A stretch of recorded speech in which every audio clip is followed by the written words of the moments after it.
Olá, seja bem-vindo ao programa de RCP de alta qualidade e hoje vamos abordar a RCP de alta qualidade na gestante. Eu sou o professor Valber Frazão, enfermeiro especialista em urgência, emergência e atendimento pré-hospitalar e instrutor da Associação Americana do Coração. Este curso está sendo promovido pelo Núcleo de Ensino e Pesquisa em Saúde da APB Saúde. O curso e a certificação. Adotamos a seguinte metodologia para esse curso. Disponibilizamos todo o material didático na plataforma Google Sala de Aula, onde nós teremos também à disposição esta aula online, o exercício de fixação, e para que você conclua o curso, é importante que você participe de uma das aulas práticas, que será realizada sempre das segundas às sexta-feiras. E para isso, temos essa plataforma para você acessar esse link e ter acesso a todas essas informações.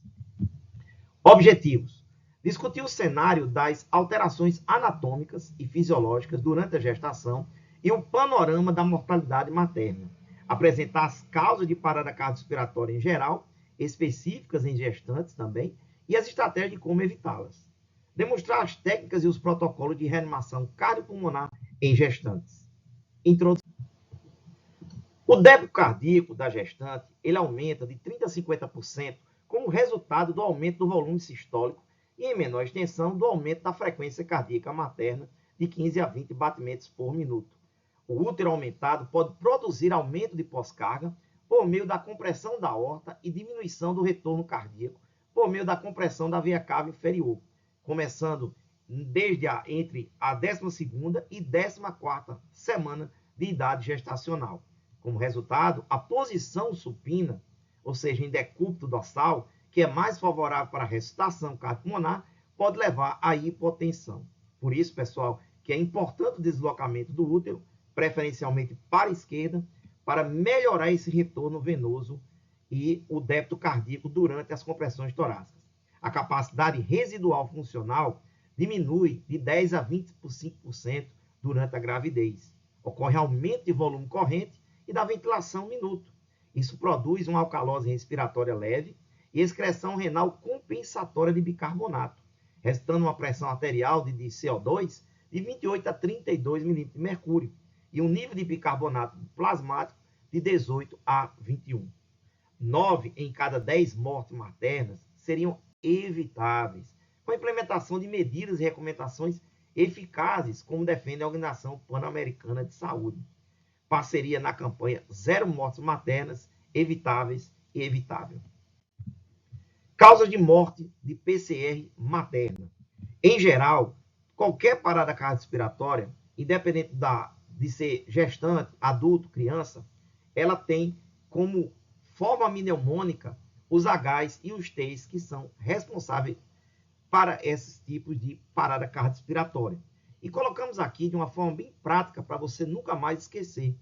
Nós temos aqui, basicamente, no adulto e na gestante, as 4 hipos, que são a hipóxia, a redução de oxigenação no cérebro, a hipovolemia, seja por líquido, seja por hemorragias, choques hipovolêmicos, a hipotermia, com baixa temperatura, principalmente menor que 35 graus, e a baixa de potássio. Nós sabemos que o potássio fica em torno de 3,5 a 5, 5,5, e a baixa de potássio, ela também pode levar a uma PCR. E também a uma hiper. Qual seria a hiper? O contrário da hipo, a hipercalemia, a alta de potássio, tá? E um H+. Então, dentre os Hs, nós temos também um H que vai lembrar o H+, de acidose, principalmente metabólica. Já nos bebês, nas crianças pequenas, temos que lembrar também da hipoglicemia. Com relação aos T's que levam à causa de PCR, nós temos outra forma mnemônica que ocorre em 2 situações básicas, 2 no coração, 2 nos pulmões, que vão lembrar. Então, a trombose coronária, que pode acontecer, hoje em dia até adolescentes e jovens estão tendo a síndrome coronariana aguda, infarto agudo de miocárdio, pode acontecer, então, a trombose coronariana. Pode ocorrer também o tamponamento cardíaco ou pericárdico, seja por qualquer origem. Nos pulmões, vamos lembrar da tensão de tórax. Principal pneumotórax que leva à morte, ao choque, é o pneumotórax hipertensivo. e o tromboembolismo pulmonar, né? Então, nós temos aí, vamos falar sobre as particularidades na gestante. E a toxicidade. Então, relembrando, dor no coração, trombose coronária e tamponamento cardíaco, dor nos pulmões, tensão de tórax, que é o pneumotórax hipertensivo, e o tromboembolismo pulmonar.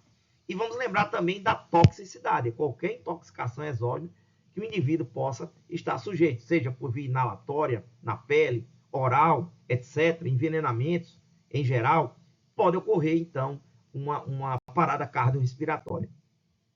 Nós temos, então, aqui uma tabela mostrando, né, em geral, causas diretas e condutas em suporte avançado de vida. Então, a hipovolemia, temos que lembrar de repor o volume desse paciente, se for sangramento, né, antes de ocorrer o procedimento cirúrgico, né, tentar lembrar do hemoconcentrado de hemácias, né, a hemostasia, né.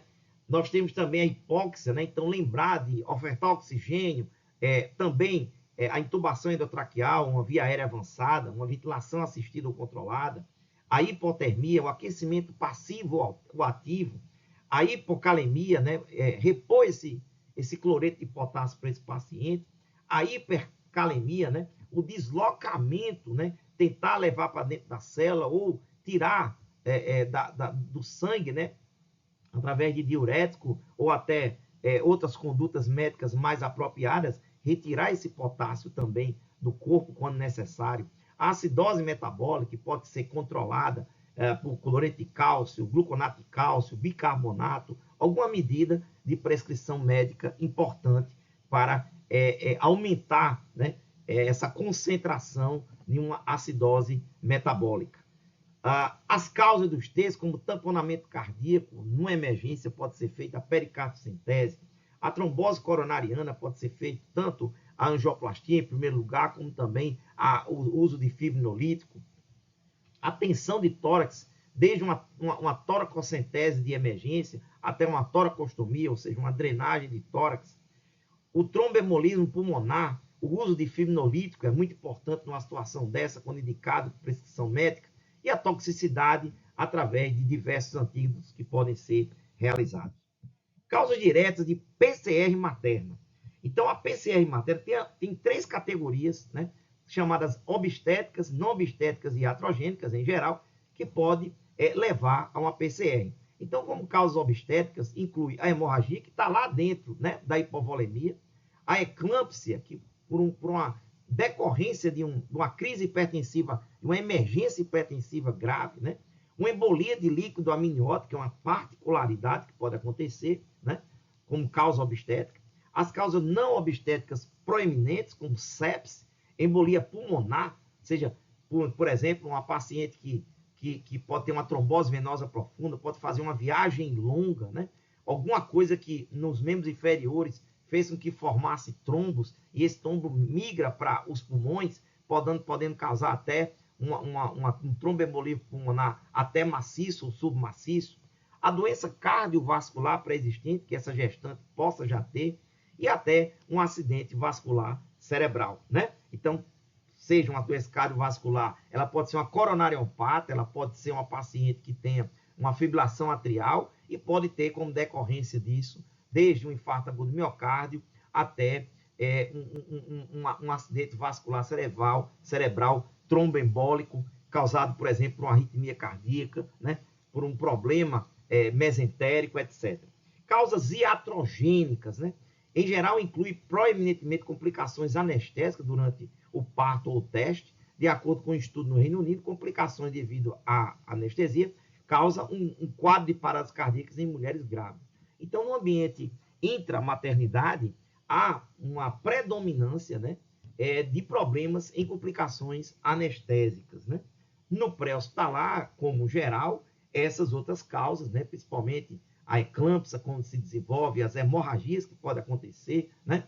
A questão da embolia por líquido amniótico, né? Tudo isso pode levar diretamente a uma PCR nessa gestante. E aí, a American Heart ela criou, né, uma forma mnemônica, o ABCDFGH, para que a gente lembre, né, que essas situações podem induzir a uma PCR. E temos que estar atento a isso. atento dentro da maternidade, se houver um procedimento anestésico, que pode gerar uma complicação, um choque, né? Os quadros de hemorragias, que uma mãe pode chegar já com esse quadro de hemorragia, um descolamento prévio de placenta prévia, por exemplo, as decorrências cardiovasculares, né? Uma crise hipertensiva ou até um infarto agudo de miocárdio, um AVC, os medicamentos que podem provocar, né, uma intoxicação e outras complicações, as embolias, seja político amniótico, com tromboembolia pulmonar, a febre, né, a temperatura alta nesse paciente, né, também pode gerar, por exemplo, por uma sepse. Causas gerais não obstétricas, nós já falamos também, os HSTs, e a hipertensão é outro grande problema que pode induzir, claro, um risco de uma eclâmpsia e até uma PCR, né? Então, prevenindo a PCR materna, né? Então, existe um relatório do British Center for Maternal and Child Inquiries, que ele fez um relatório e declarou que o reconhecimento oportuno de mulheres grávidas em risco de condições potencialmente fatais desempenha um papel importante na instituição apropriada de tratamento. E aí criou-se o alerta obstétrico. O que é o alerta obstétrico? São pontuações que podem ser usadas para monitorar pacientes pelo seu uso clínico de um gráfico de pontuação de alerta precoce e podem identificar com precisão pacientes de alto risco de mortalidade. Embora não especificamente mortalidade resultante de parada cardiorrespiratória, mas é um alerta que pode reduzir as taxas de mortalidade em pacientes que estão internadas, aguardando o momento do parto dentro de uma maternidade. Quais são esses alertas? Eles estão envolvidos diretamente com a pressão arterial sistólica, então seja ela é muito grave se for uma sistólica maior que 160 ou uma sistólica menor que 80, né? Então, para isso, tem cores que vão definir esses parâmetros, né? A frequência respiratória, nós sabemos que a frequência respiratória da gestante, ela aumenta um pouco, mas se ela tiver menor que 10 ou maior que 30, é muito grave. A frequência cardíaca, há também uma elevação da frequência cardíaca, mas se ela tiver menor que 60 ou maior que 150, é um alerta de uma alta gravidade. A saturação parcial de oxigênio, então ela necessita de ter uma saturação um pouco mais propensa. Então, por exemplo, se ela estiver recebendo uma oxigênio terapia, né, com 24 a 39% de FO2, ou maior que 40% de FO2, é um sinal de gravidade, né? O ideal é que ela não receba oxigênio, mas se ela está com um quadro de dispneia e com a saturação menor que 96%, né? A gente precisa manter maior que 96%, então vai ser necessário de ofertar os níveis de oxigênio através de suplementação com a fração respiratória de oxigênio, iniciando por 24%, com catéter nasal, até 39%, e aí nós observamos. Se ela não mantém saturação maior que 96%, aumenta-se para maior que 40%, para ver se ela mantém uma saturação maior que 96%. E aí é um sinal de alerta, por quê? Porque a hipóxia está muito presente dentro das principais causas de parada cardiorrespiratória em gestante. Não deixe sua gestante hipoxêmica. A temperatura, então a temperatura menor que 34 graus é um sinal de gravidade alta e maior que 39 graus também.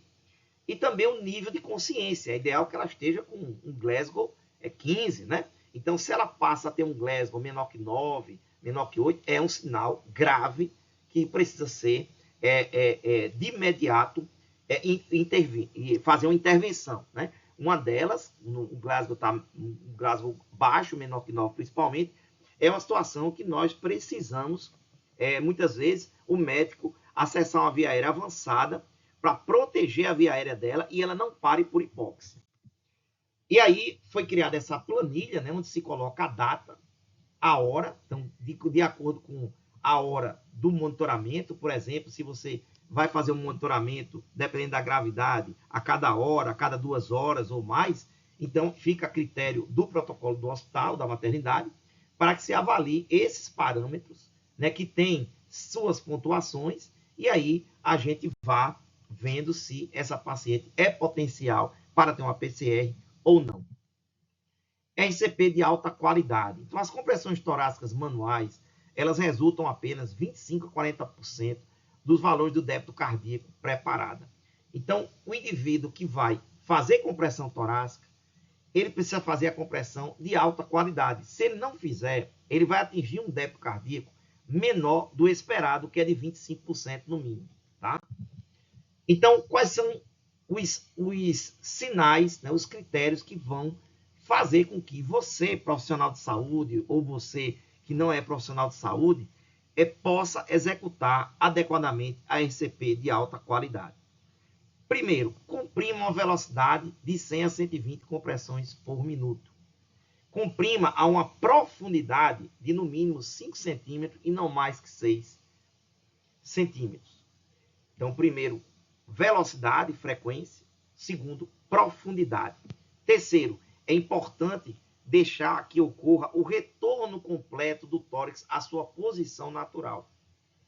Minimize as interrupções, menor que 10 segundos, o mínimo possível, quando você vai parar a compressão para que seja feito análise de ritmo, para que seja feito desfibrilação, para que seja feita a troca entre os colegas socorristas ou profissionais de saúde que estão atendendo, menor possível. Menos que 10 segundos, o mínimo possível. Permita o retorno total do tórax a cada compressão. É importante, já falamos sobre isso, deixe ocorrer o retorno completo do tórax. Estabeleça uma fração de compressão torácica de no mínimo 60%. Nós sabemos que com um ou dois socorristas, no máximo, em média, se atinge em torno de 60%. Com mais pessoas atendendo, 2 na ventilação, 1 na compressão, revezamento na compressão a cada 2 minutos, isso pode favorecer uma taxa de fração de compressão torácica de 80% ou mais. Então, é muito importante que essa fração de compressão torácica, FCT, num período de 2 minutos de RCP, nós tenhamos de 60% a 80% comprimindo este tórax. Por quê? Eu vou minimizar as interrupções e posso aumentar as chances de 25% a 40% nessa taxa de débito cardíaco e teremos melhores resultados na ressuscitação. E outra coisa importante, quando possível, obviamente, tendo profissionais treinados e equipamento, fazer as ventilações eficazes. Se ele não está entubado, é muito bom que se tenha 2 pessoas ventilando. Um segurando na máscara, com uma vedação adequada e abertura de via aérea, e o outro fazendo a ventilação adequada. Cada ventilação só demora 1 segundo, e lembrando dos protocolos de 30 compressões e 2 ventilações. 30 compressões, para e faz 2 ventilações. E para isso, cada ventilação dura 1 segundo, são 2 segundos, 2 ventilações. Então é importante seguir esse protocolo, né? E quando o paciente estiver entubado, a gente não vai esperar parar as compressões. Serão contínuas por 2 minutos e nós fazemos uma ventilação a cada 6 segundos no adulto. Para iniciar um atendimento de qualquer natureza, tem que lembrar da sua segurança. Você tem acesso a um EPI, você tem acesso a analisar a cena que você está, né? Então, a cena é muito importante ser avaliada. E nós temos que juntar a segurança da cena com a biossegurança, seja com o uso de máscara, óculos, luvas, para poder fazer a sua proteção, porque a vida de quem vai atender é mais importante neste momento. Como é que eu vou reconhecer uma parada cardiorrespiratória, né? Então, a princípio, nós precisamos entender que o indivíduo ele tem que estar inconsciente. Então, eu preciso tocar na vítima nos ombros, fazer um estímulo mecânico e um estímulo auditivo, para que tente falar com ele, para saber se ele está bem, se ele está respondendo. Então, toque nele e fale ao mesmo tempo. Ele pode ter um problema de surdez, e você tocar nele nos ombros, firmemente, pode ajudar a ele acordar, se a causa não for PCR, por exemplo, uma intoxicação alcoólica, né? Pessoas inconscientes são potencial em ter algo grave. Olhe ao seu redor. Grite por ajuda. Código azul na unidade de saúde. Quando você aciona o código azul e fala para um colega, todas as pessoas já vão saber que deverão, o máximo de pessoas, ajudar naquela ressuscitação cardiopulmonar. Se você está fora do ambiente hospitalar, pedir para ligar para o SAMU 192 e, na ausência de condições, bombeiros 193. caso esteja sozinho, você deve ligar pelo seu telefone e colocar no Viva Voz. Então, está inconsciente, eu gritei por ajuda, não apareceu ninguém, eu ligo para o 192, coloco no Viva Voz, inicio meus procedimentos e vou falar no Viva Voz com a equipe médica da Central de Regulação do SAMU 92. Profissionais de saúde checam sim pulso, né? E qual é o pulso? O pulso central e a respiração. Continue a avaliação. Sinais de PCR, confirme para o serviço de emergência e não retarde as compressões torácicas. Leigos checam se está inconsciente e observam se há movimento respiratório no tórax. Se ele não responde e não tem movimento respiratório, para o leigo, não checa pulso. Não checa pulso leigo. Ele só identifica que está inconsciente, chama ajuda, olha se está respirando, não está respirando, inicia as compressões torácicas. Tá ok? Não checa pulso quando não é profissional de saúde. Vamos ver então a questão do pulso. Como é que eu vou checar esse pulso? O pulso, existe uma sequência do protocolo da American Heart Association. Eu preciso checar o pulso proximal e não o pulso distal, mais distante a você. É o mais próximo da pessoa, tá aqui, ó, tá? E aí eu checo esse pulso de 5 a 10 segundos e também vou observar ao mesmo tempo se há movimentos torácicos. E esse pulso, ele fica onde? Ele fica em nível da cartilagem tireoide, entre essa cartilagem e o músculo esternocleidomastóideo. E aí fica aqui a artéria carótida comum.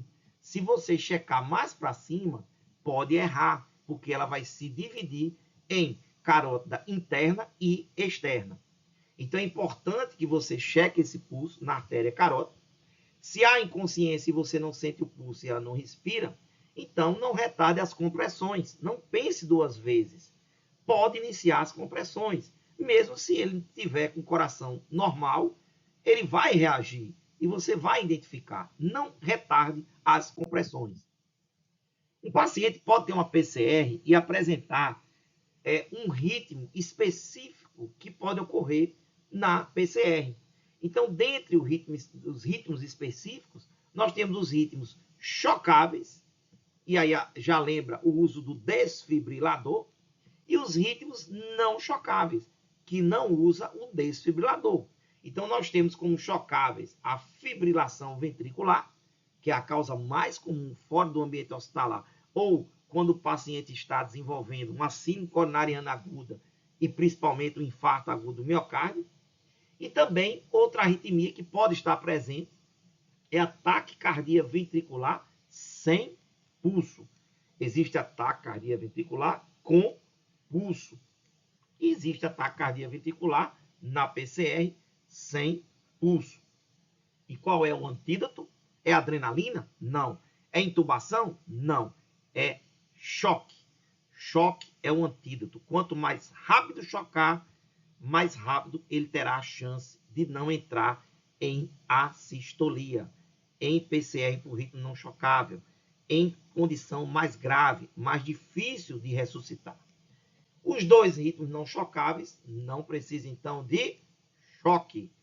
Então, temos que tratar principalmente a emergência, que são as compressões torácicas, tentar corrigir a hipóxia com a via aérea avançada ou uma ventilação eficaz enquanto não chega um profissional habilitado para fazer uma via aérea avançada, e entrar com droga mais importante, que a droga que é a mais importante nesse momento é a adrenalina.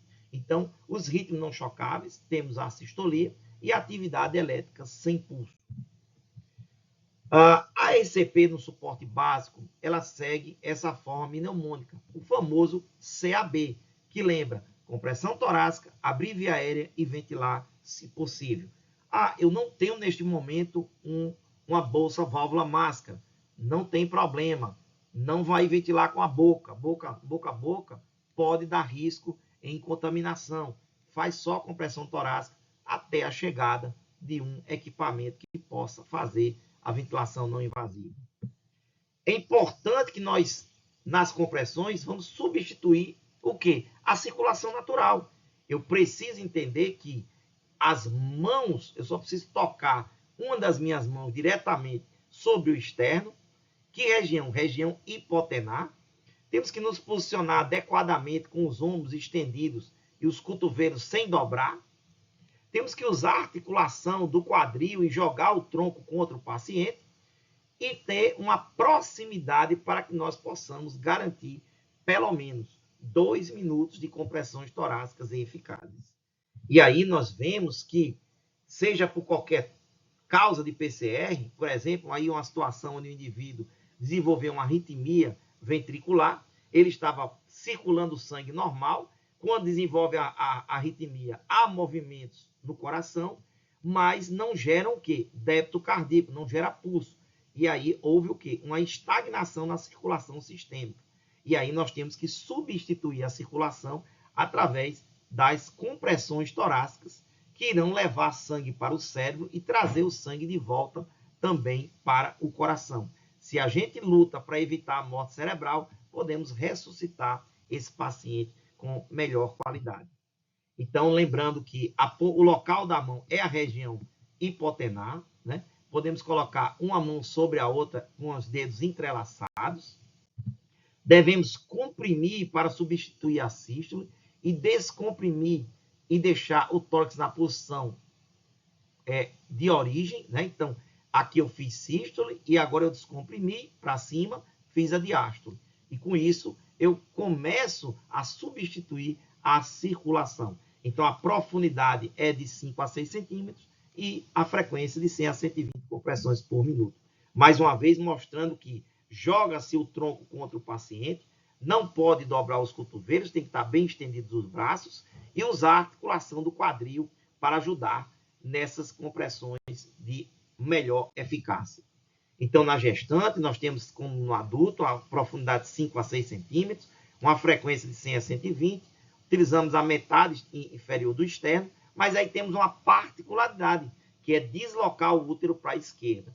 Então, se aqui o profissional está do lado direito, ele está empurrando com uma de suas mãos, né, o útero, né, deslocando o útero para a esquerda. Com isso, eu descomprimo melhor a veia cava inferior desse paciente e tanto vai melhorar o retorno de sangue durante a diástole para esse paciente, como também durante a sístole vai poder ir também mais sangue para a placenta. Então, quando eu procuro salvar a mãe, seja com compressão torácica, desfibrilação, pode sim desfibrilar, seja com desfibrilador manual, seja com desfibrilador externo automático, né? Eu salvando a mãe, eu consigo ajudar a salvar o feto. Ok? O ATLS ele recomenda em torno de 15 graus para deslocamento do útero para a esquerda, através de quê? Através de coxins, né?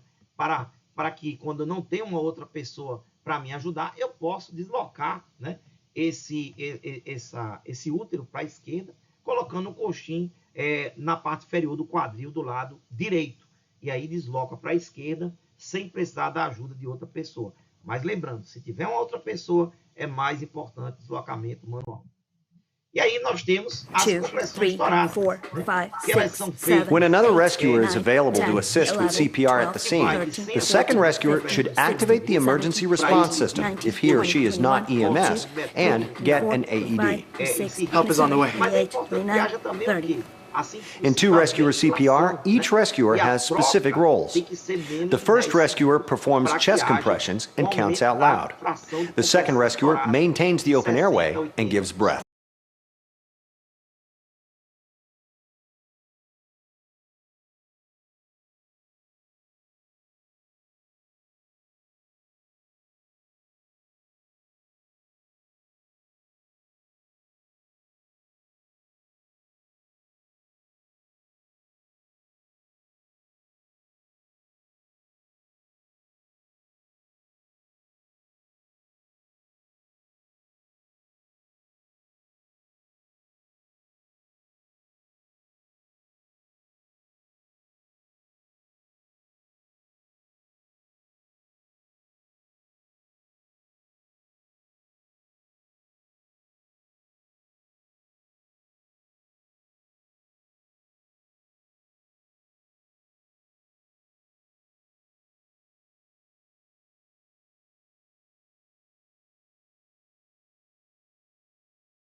E aí é importante que cada ventilação, nos 30 compressões de 2 ventilações, ela seja de 1 segundo, né? E que você se posicione adequadamente. Caso o paciente esteja com via aérea avançada, nós não paramos as compressões torácicas para esperar ventilar. Fazemos compressões contínuas e uma ventilação a cada 6 segundos, que dá em torno de 10 ventilações por minuto. And I'll ventilate every 5 e aí seconds. você consegue fazer adequadamente. Então, ele está aqui ventilando e ele não vai parar a compressão para que ele ventile, tá? Não precisa usar muita força na bolsa válvula mágica, né?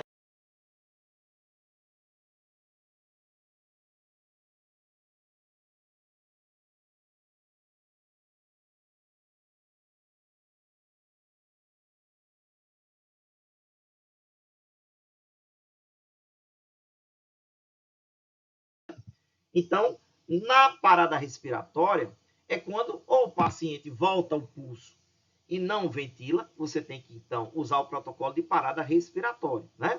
Ou é uma paciente que tem pulso, mas não respira. E você precisa ventilar ela para evitar que ela deixe de ter pulso. Ou seja, se é um paciente que chega com a depressão respiratória suficiente, que pode gerar uma hipóxia, eu preciso ventilar essa paciente, fazer uma ventilação assistida com o protocolo de uma ventilação a cada 6 segundos. Olhando para o tórax, cada movimento que você fizer de ventilação com pressão positiva, observar se o tórax expandiu. Nós temos técnicas CE para uma pessoa, com 2 pessoas, e temos também a técnica de eminência tenar, que nós vamos ver isso na prática.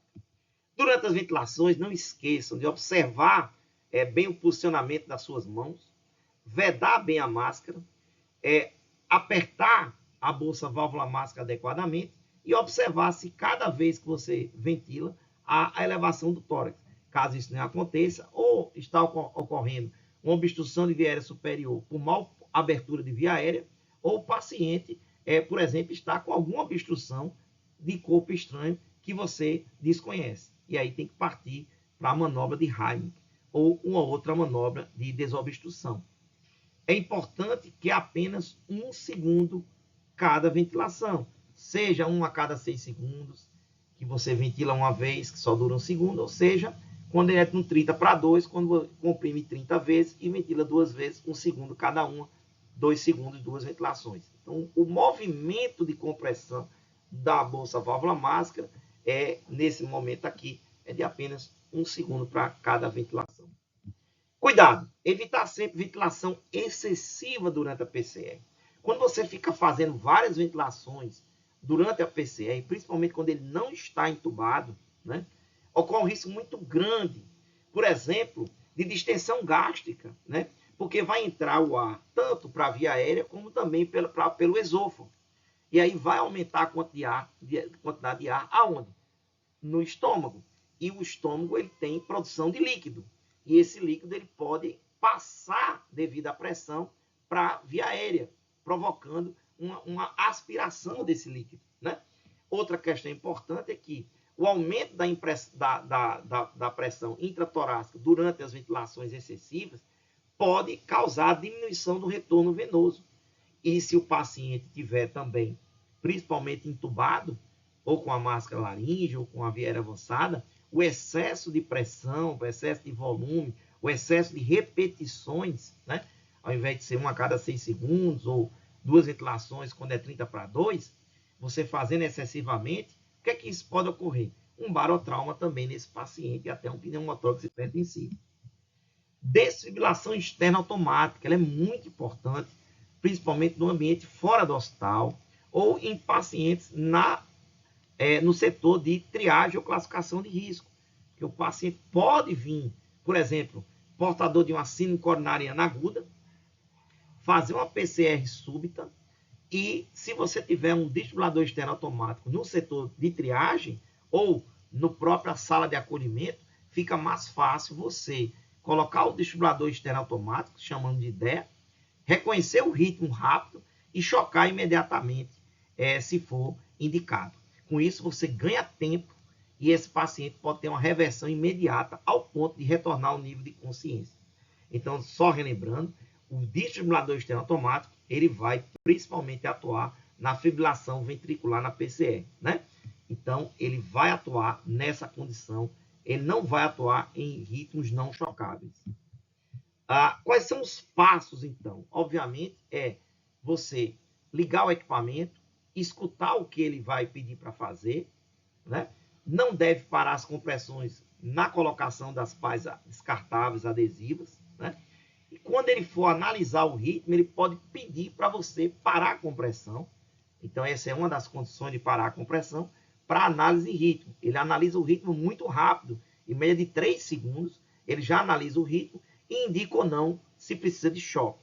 Se ele indicar choque, o que é que nós podemos fazer?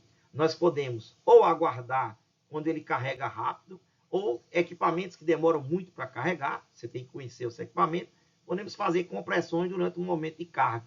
E aí, quando ele indicar para afastar do paciente, deve se afastar antes de apertar o botão. E você precisa ter a certeza que não tem ninguém tocando no paciente ou em algo que conduza energia, eletricidade, para que não provoque um acidente com alguma pessoa próxima.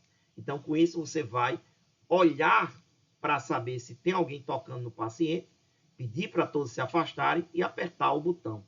Logo após apertar o botão do choque, é importante reiniciar as compressões torácicas por 2 minutos. A desfibrilação pode ser também manual. Precisa de um pós-fitness profissional habilitado, um médico ou um enfermeiro com habilitação, para que seja feita a desfibrilação manual. É importante colocar o gel nas pás, fazer a forma mnemônica, eu estou afastado, 2, todos estão afastados, retirar o oxigênio do local, fechar o oxigênio, 3, vou chocar, e aí olhar para ver se não tem também ninguém tocando no paciente e executar o choque neste paciente quando indicado. Resumo de PCR materna. Então, o planejamento da equipe deve ser feito em colaboração com o serviço de obstetrícia, de neonatologia, de emergência, de anestesiologia, de terapia intensiva e de PCR. As prioridades para mulheres grávidas em PCR devem incluir a administração de RCP de alta qualidade e o alívio da compressão aorto-caval com o deslocamento uterino lateral para a esquerda. O objetivo da cesariana de emergência é melhorar os resultados para a mãe e para o feto. Idealmente, realize a cesariana de emergência em até 5 minutos, dependendo dos recursos e dos conjuntos de habilidades de cada profissional. Então, vamos lá, pessoal. Se uma paciente gestante, ela entra em PCR, após o segundo ciclo, cada ciclo são 2 minutos, já tem que estar um médico junto com um cabo de bisturi, lâmina de bisturi, para fazer uma cesariana de emergência. Ele vai fazer uma laparotomia de imediata e retirar o mais rápido possível este feto. Porque você retirando o feto, você também aumenta a chance de retorno à circulação espontânea da mãe. E vai também ajudar a ressuscitar esse feto através de manobras de ressuscitação cardiopulmonar em neonatologia. Então, aqui está um algoritmo da American Heart Association, na parte intra-hospitalar, para PCR na gravidez. Então, o paciente está em PCR, já continue o suporte básico de vida e estabeleça, assim que possível, o suporte avançado de vida. RCP de alta qualidade, ou seja, compressão torácica com profundidade, frequência, retorno total do tórax, ventilação adequada, minimizar a interrupção, aumento de fração de compressão torácica de 60% a 80%. Outras intervenções de suporte avançado de vida, por exemplo, epinefrina e via aérea avançada, tem que estar sempre lembrando. Acione a equipe de PCR materna. Então é importante que, se é uma maternidade, acionar a equipe de obstetrícia para atuar naquele local onde se encontra a mãe, que pode ser numa triagem, classificação de risco, sala de acolhimento ou no pré-parto. Considere a etiologia da PCR. Execute intervenções maternas, como manejo de via aérea, administre oxigênio a 100%, evite ventilação em excesso, obtenha acesso venoso acima do diafragma. Se o paciente estiver recebendo magnésio IV, pare e administre cloreto de cálcio ou gluconato. Então, lembrar disso, tem pacientes que às vezes estão fazendo crise hipertensiva, utilizando magnésio, deve ser suspenso e já pensar, a critério médico, em gluconato ou cloreto de cálcio. Continue suporte básico de vida, continue SCP de alta qualidade, desfibrilação se necessário e outras intervenções pensando já na epinefrina. Execute intervenções obstétricas, realize o quê? O deslocamento lateral contínuo para a esquerda, desconecte os monitores fetais, não precisa de monitor fetal, prepare-se para a cesariana de emergência. Realize cesariana de emergência. Se nenhum retorno ocorrer em até 5 minutos, já tem que iniciar a cesariana imediata de emergência. A equipe de neonatologia tem que estar presente para iniciar os passos de receber esse neonato e iniciar a gestação neonatal, se necessário. Então, relembrando aqui que, como em qualquer adulto, né, aqui tem um algoritmo básico mostrando que nós devemos iniciar a RCP e tentar, o mais rápido possível, monitorar o ritmo, com as páginas do desfibrilador, com o monitor, se ela já estiver monitorizada. É ritmo chocável? Chocar a paciente. Ritmo não chocável? Iniciar com adrenalina de imediato. E tem que lembrar que, como a gestante tem muita tendência a ter uma PCR por hipóxia, a via aérea avançada deve ser muito rápida e estabelecida. Se não consegue entubar essa paciente pela segunda tentativa, deve-se iniciar já a máscara laríngea, que é um dispositivo de via aérea extraglótica, que pode ser feito muito rápido e tem bastante eficácia nesse primeiro momento. Depois é que pensa em entubar a paciente. E não esquecer da cesariana. Então, você fez 2 ciclos de RCP, ela não voltou à circulação, já pensar em até 5 minutos, fazer a cesariana de emergência. E aí vamos ter os cuidados pós-PCR, né, na gestante. Então, nós temos que lembrar que o manejo da via aérea, capnografia, se tiver acesso, né, a medir o CO2 é muito importante. Com controle dos parâmetros respiratórios, 92%, 98%. Manter a PCO2 dessa paciente 35, 45 mg de mercúrio. Né? Entender a questão que ela pode voltar à hipotência, necessitando de inotrópico ou de reposição volêmica, para manter uma pressão arterial média acima de 65, sistólica acima de 90, né? Então, fazer o ECG de 12 derivações, muitas vezes não se sabe que a causa pode ter sido uma síndrome coronariana aguda, né? Ou uma arritmia. O controle direcionado de temperatura, hoje, se trabalha pelo menos em, ou ele manter uma temperatura já habitual dela de 32 a 36, mas evitar que ela fique a partir de 37,5, né?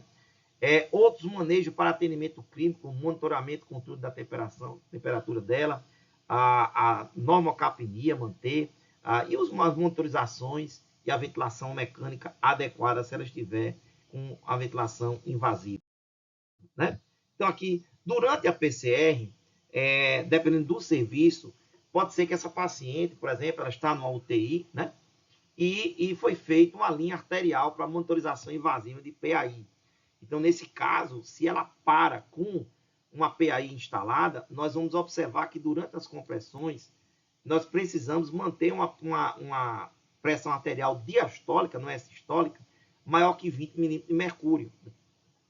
E uma PCO2 dele, no caso aqui seria o ETCO2, se ele tiver um sensor de capnometria, ele deve ficar maior ou igual que 10 milímetros ou maior ou igual que 20. Se ele tiver menor que 10 milímetros de mercúrio, é muito baixo, né? É um prognóstico muito ruim, principalmente a partir dos 20 minutos. Tá?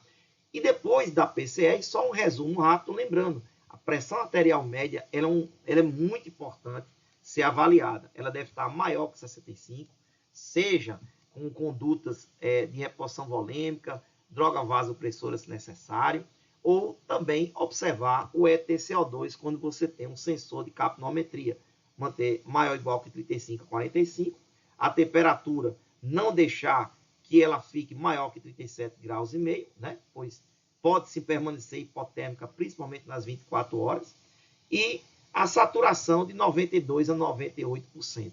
Então, os pacientes que sofrem PCR, para melhorar o prognóstico neurológico, é importante evitar uma saturação maior que 98%, temperaturas altas, maior que 37,5, tá? É muito importante isso. E, obviamente, tratar o choque. Isso é muito importante. E aí você tem mais chance de não só um sucesso com a RCP de alta qualidade, mas também os cuidados pós-PCR. Resumindo, podemos sim de acordo com essa aula, prevenir a PCR pelos Hs, pelos Ts, pela aquela lista de alerta que nós podemos implantar numa maternidade, né? Pelo olhar clínico, pelo monitoramento dessa paciente. Podemos tratar essa PCR com a RCP de alta qualidade e favorecer um retorno à circulação espontânea dessa paciente, seja pelo ritmo chocável ou não. Podemos também otimizar com os cuidados, né, pós-PCR para que ela não tenha muitas lesões neurológicas futuras. E com isso, com certeza, nós profissionais de saúde e os profissionais que não são de saúde poderão sim ajudar. Vejam aqui um exemplo de uma situação de uma PCR numa gestante intra-hospitalar, é uma simulação que pode ser feita e ajuda muito. Então, neste caso, já está sendo feita uma cesariana de emergência. Então, não se para as compressões, mantém compressão, retira-se o feto, e aí vai para os cuidados da neonatologia. Então, aí nós podemos salvar 2 vidas ao mesmo tempo. Placenta. Certo.